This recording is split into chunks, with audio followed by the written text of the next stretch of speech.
Hello friends, कैसे हो आप सब। उम्मीद करती हूँ कि आप सब लोग बहुत अच्छे होंगे। अन्नपूर्णा दिव्य चैनल में एक बार फिर से मैं दिव्या आप लोगों का बहुत बहुत स्वागत करती हूँ। दोस्तों, आज की वीडियो में हम लोग देव उठनी एकादशी के बारे में जानेंगे कि इस बार देव उठनी एकादशी कब है और देव उठनी एकादशी से संबंधित कौन सी व्रत कथा और देव उठनी एकादशी में पूजा कैसे करें। तो ज्यादा देर न करते हुए वीडियो को शुरू करते हैं। वीडियो को शुरू करने से पहले आपसे एक ही रिक्वेस्ट करती हूँ, यदि आप मेरे चैनल पे पहली बार विजिट कर रहे हैं तो मेरे अन्नपूर्णा दिव्य चैनल को सब्सक्राइब कीजिएगा। मेरा वीडियो पसंद आए तो लाइक कीजिएगा, शेयर कीजिएगा। तो चलिए फिर शुरू करते हैं।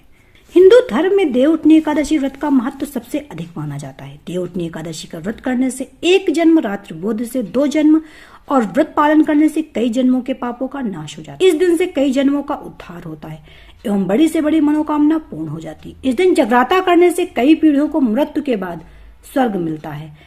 इस दिन उपवास रखने का पुण्य कई तीर्थों में दर्शन के पुण्य से अधिक तथा 100 अश्वमेध यज्ञ और कई राजसूय यज्ञ करने के बराबर माना गया। इस दिन जागरण का बहुत महत्व होता है। इससे मनुष्य इंद्रियों पर विजय पाने योग्य बनता है। इस व्रत की कथा सुनने और पढ़ने से 100 गायों के दान के बराबर पुण्य मिलता है, जब वह नियम पूर्वक विधि विधान के साथ किया जाए। कार्तिक शुक्ल पक्ष की एकादशी के दिन तुलसी के पौधे के गमले को गेरुआ से सजाकर तुलसी का विवाह किया जाता है। उसके चारों तरफ ईख का मंडप बनाकर उसके ऊपर ओढ़नी उड़ाते हैं। फिर गमलों को साड़ी में लपेटकर तुलसी को चूड़ियां पहनाई जाती है और श्रृंगार किया जाता है। इसके बाद भगवान गणेश आदि देवताओं तथा शालिग्राम जी का पूजन किया जाता है। फिर तुलसी जी की मंत्रोच्चारण विधि से पूजा की जाती है और मंत्र का जाप किया जाता है। इसके बाद एक नारियल के साथ टीका के दक्षिणा में रखते हैं तथा भगवान शालिग्राम की मूर्ति का सिंहासन हाथ में लेकर तुलसी जी की साथ परिक्रमा कराई जाती है। फिर आरती उतारकर विवाह संपन्न किया जाता है। हिंदू विवाह के समान ही तुलसी विवाह के भी सभी कार्य संपन्न होते। विवाह के समय मंगल गीत भी गाए जाते हैं।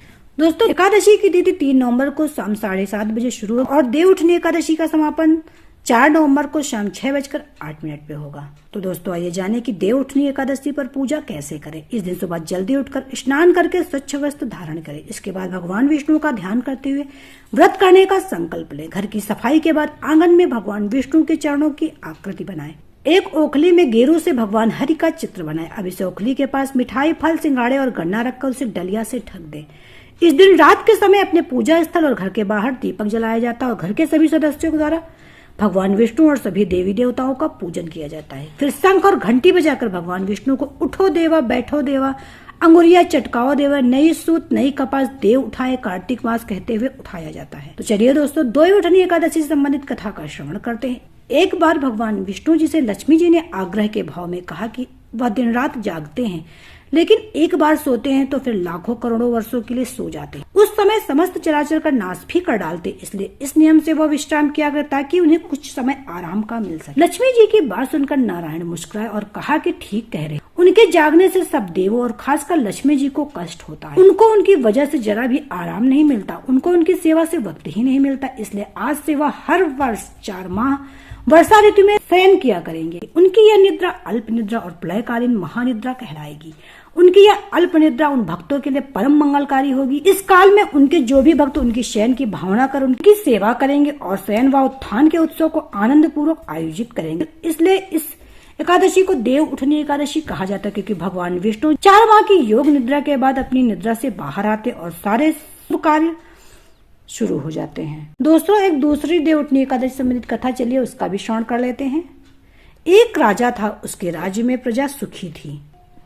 एकादशी को कोई भी अन्न नहीं बेचता, सभी फलाहार करते थे। एक बार भगवान ने राजा की परीक्षा लेने की सोची। भगवान ने एक सुंदरी का रूप धारण किया तथा सड़क पर बैठ। तभी राजा उधर से निकला और सुंदरी को देखकर चकित रह गया। उसने पूछा, हे सुंदरी, तुम कौन हो और इस तरह यहाँ क्यों बैठी हो। तब सुंदर स्त्री बने भगवान बोले, मैं निराश्रित हूँ, नगर में मेरा कोई जाना पहचाना नहीं है, इससे सहायता मांगू। राजा उसके रूप पर मोहित हो गया था। राजा बोला, तुम मेरे महल में चलकर मेरी रानी बनकर रहो। सुंदरी बोली, मैं तुम्हारी बात मानूंगी, पर तुम्हें राज्य का अधिकार मुझे सौंपना होगा। राज्य पर मेरा पूर्ण अधिकार होगा। मैं जो भी बनाऊंगी तुम्हें खाना होगा। राजा उसके रूप पर मोहित था उसकी सभी शर्तें स्वीकार कर ली। अगले दिन एकादशी थी। रानी ने हुक्म दिया कि बाजारों में अन्य दिनों की तरह अन्न बेचा जाए। उसके घर में मांस, मछली आदि पकवाए तथा परोस कर राजा से खाने के लिए कहा। यह देखकर राजा बोला, रानी, आज एकादशी मैं तो केवल फलाहार ही करूंगा।